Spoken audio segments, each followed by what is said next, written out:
Saya Syekh Nabil Umam Ali. Saya Adinda Olesya Putri. Saya Zauma Suri. Saya Miftahul Jana. Saya Nurul Amalia.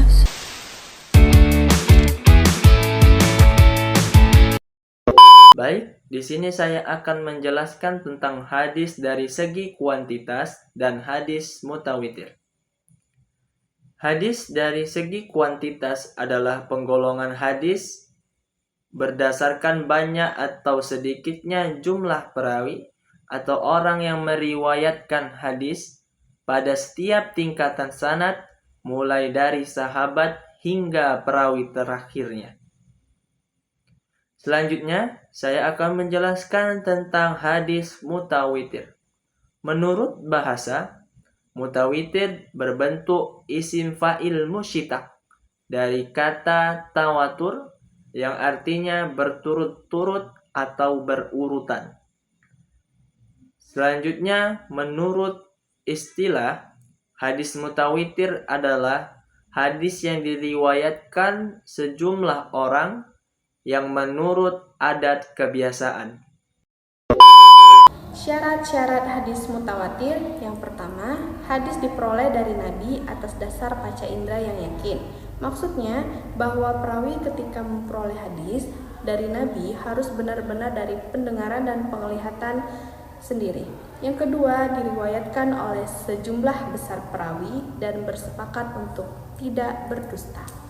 Yang ketiga, adanya keseimbangan antara perawi pada tobaqat atau generasi pertama dengan tobaqat berikutnya. Kesimpulannya, suatu hadis dapat digolongkan sebagai hadis mutawatir jika hadis tersebut diriwayatkan oleh sejumlah besar perawi berdasarkan panca indera yang yakin. Pembagian hadis mutawatir. Menurut Al-Quran, hadis mutawatir dibagi menjadi dua, yaitu mutawatir lafzi dan mutawatir maknawi. Nah, hadis mutawatir lafzi adalah hadis mutawatir yang lafaz dan maknanya sama. Hadis model ini sedikit sekali jumlahnya karena sangat sulit jumlah perawi yang begitu banyak dapat meriwayatkan sebuah hadis dalam satu keseragaman redaksi.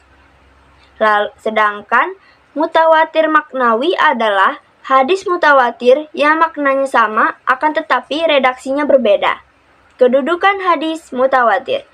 Pendapat para ulama bahwa keyakinan yang diperoleh dari hadis mutawatir sama kedudukannya dengan keyakinan yang diperoleh dari mata atau penyaksian sendiri karena hadis mutawatir memfaidahkan ilmu daruri, yakni suatu keharusan yang menerima dan mengamalkannya sesuai dengan yang diberitakan oleh hadis mutawatir tersebut, hingga membawa pada keyakinan yang qat'i atau pasti.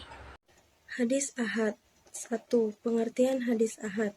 Secara bahasa, kata ahad berarti satu. Kabar ahad atau wahid adalah suatu berita yang di dalamnya terdapat satu orang.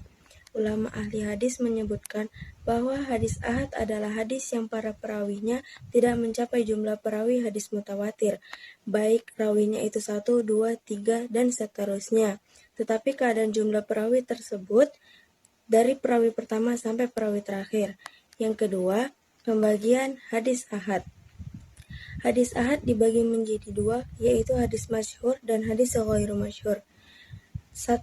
Hadis masyhur. Secara bahasa, kata masyhur adalah isim maf'ul dari kata syahara, yang berarti sesuatu yang sudah tersebar atau populer. Hadis ghairu mansur. Para ulama hadis membagi hadis ghairu mansur menjadi dua, yaitu hadis aziz dan hadis gharib. Hadis aziz adalah hadis yang diriwayatkan tidak kurang dari 2 orang perawi.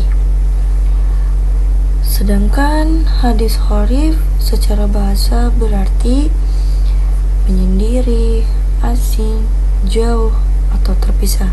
Sedangkan menurut istilah hadis gharib, yaitu hadis yang diriwayatkan 1 orang perawi atau sendirian. Pada tingkatan manapun yang dikarenakan perawi mempunyai sifat atau keadaan tertentu.